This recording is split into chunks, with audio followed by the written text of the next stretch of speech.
Hello and welcome to another episode of AgilityCast. Today, me and my co-host Heather Springs will speak to Rick Morris of R Square Consulting. It's a firm in Alabama that focuses on bringing value to enterprises through product management and other great tools. Welcome to the show, Rick. Hi, thank you very much. Let me ask you, what's the major deal with business agility? It's been around for a while, but really taking foot now. Tell us a little bit why it's so important. Well, I think it's important because you've got three major tenets, right? It needs to be availability, you need to have flexibility and balance. And what's happened for so long, especially with project management, is things seem to take forever. And so by the time a project was finished, we couldn't really adapt to the marketplace. And so people are starting to focus on business agility through agile practices and everything else to respond to customer demands, to changing workspace. And quite frankly, the fact that the application market is out there the way it is, the reduction of ideas to outcomes is becoming so much faster that you have to react in a quicker way to stay relevant. So Rick, you're talking about using Agile in project management. Is that part of the definition of business agility? We're trying to get to the bottom of like what it is. So really what it is, in project management, certainly a portion of it, the agility of your developers, but what I'm seeing in the marketplace is what we call agile theater a lot. So people are attempting to become agile, but they're really not looking at it from a top-down approach.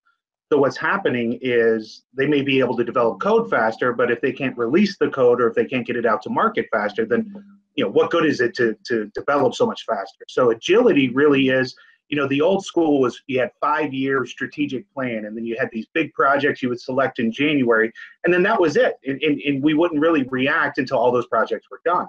What's happening now is that we're time boxing time and money, but what we're actually doing or trying to get done or accomplish is allowed to be changed through the marketplace. Or we can change that every quarter now versus waiting till once a year for us to start projects again. Yeah, so are you seeing the change out there happening, or is it slow to move?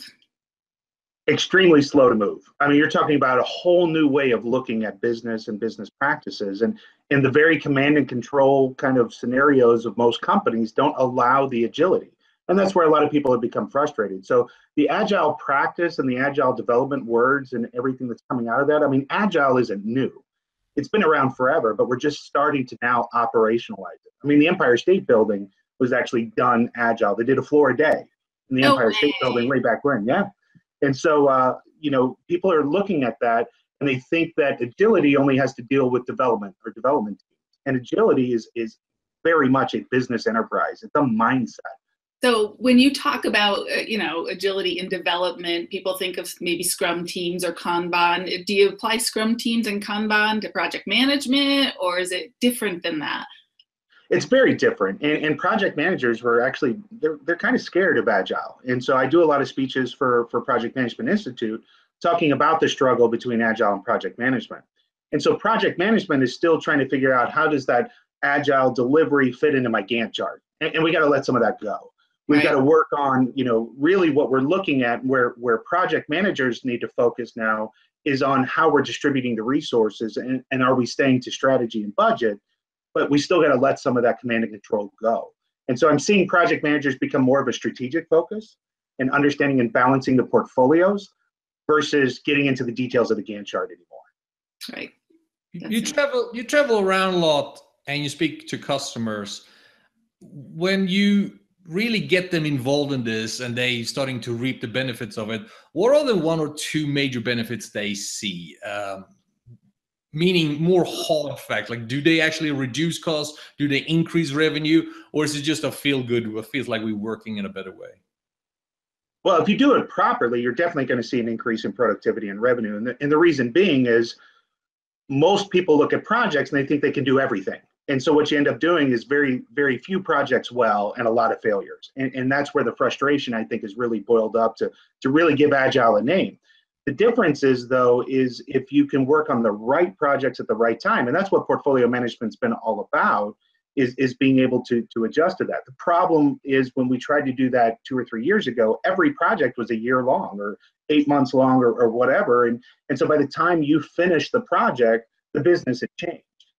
And so it's being able to build an infrastructure that can react as quickly as your business does. Again, think of Uber, like how many cab companies thought that they would be dealing with an app, and you've got Airbnb, and that's disrupted all of, Marriott's and Hilton's and all of those. And these companies have no assets, right? Uber and Airbnb have zero assets. They don't own the properties, they don't own the cars. And so to be able to react to something in the marketplace like that blows your whole strategy up. And now people so you've got to be able to take another step. As a verb. I'm going to Uber today. That's a verb. That's every company's goal. Yeah, we created a verb, logistic. We're going to logistic your stuff. Right? Great. So as we've been doing research into this business agility, we've talked to, friends and experts like you, and we hear different ideas about what it is. So if you could take this time to say, hey, there's this misconception and address it, what would you want to say? Well, I think the biggest misconception is that Agile is only for development teams. I mean, it is absolutely an approach that you've got to go top down. So you start with the top, because again, we can't do everything. We can't do all projects. So there's a strength in leadership to, first of all, understand that we need to pick projects and pick activities based on what we can realistically achieve versus how much we can spend, right? Because the old school is we would have our budget, we pick up all our projects until we expended that budget, but we had no idea what that would do to our resources. So having that view into resource management and resource availability, and then taking a step back and going, well, 9 projects are on this one group. What's the best project that we can really do? Priority. Right? We're not going to do all 9. Let's focus on one and do it well. And I've seen companies do that, as early as 2001, 2005, it just dominated the market. One of my favorite stories is Asurion. They just absolutely dominated the market in 2 or 3 years, but they were extremely agile, but they were very, very tough on project selection. It was very difficult to get a project approved, which is the way it should be, because then we know we're doing the right thing with the right people at the right time. And that's the way it should work. So a lot of people, so you say top down, that's important to get everybody on board. I hear from our clients and customers, it's really hard to sell them on this new process. They are afraid of the term Agile. What's your guidance around that? Well, my guidance is to make sure you really know who the person is that's doing the Agile transformation. Because I've heard things too, like, hey, we're Agile now, we don't need project management, or we're Agile now, so we can't tell you when we're going to be done. And those are absolutely incorrect. Agile is actually a little bit more strict than project management. It's just more strict on the right activities. So project management is about documentation and reporting and metrics, where Agile is really about productivity. So you still have a time box, and you can actually budget better in an Agile format if you're doing it properly. You know exactly what you're going to be done, when you're going to be done and how much it's going to cost. What you don't quite know is what you're going to accomplish. And that's because the voice of the customer is more present. There's a lot more people that have input, and it's really, really strong. But what we suggest is to do one thing first, right? Just try one Agile project. Don't go to this whole Agile transformation, shake everybody up, and then turn around and go, well, we're not seeing results. What you need to do is build on successes, and small successes, small wins, which, by the way, is an Agile way to do Agile transformation. IBM recently put out a report saying that if you're working from home, you're in trouble. You better come into the office, which is strange because IBM was on the front leader in telecommuting. Their idea, and I've heard this from other companies too, is that if you're going to do this Agile thing, you have to be face-to-face. Is that the first step you should take, start to bring people into the office? Or what's the best way to start at your Agile transformation? I think it has to be supported by culture, no matter what. It's the culture of an organization that's going to adapt that. I don't think there's any hard and fast rules that say you have to be remote, or you have to be in person, or you have to do any of these things. What you have to do is build a strong culture of accountability. And so I've seen tons of people work, via Google Hangout, just like we're doing right now, and be very successful and code with Google Hangout, just hanging out there where they can talk to each other and all be remote. It's just an accountability. And again, it's that top-down approach. If the culture supports it, then we can support it remote. If the culture doesn't support it, then we can't.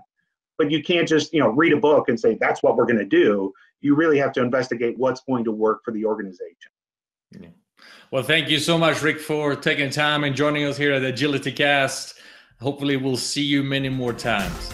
Thank you so much.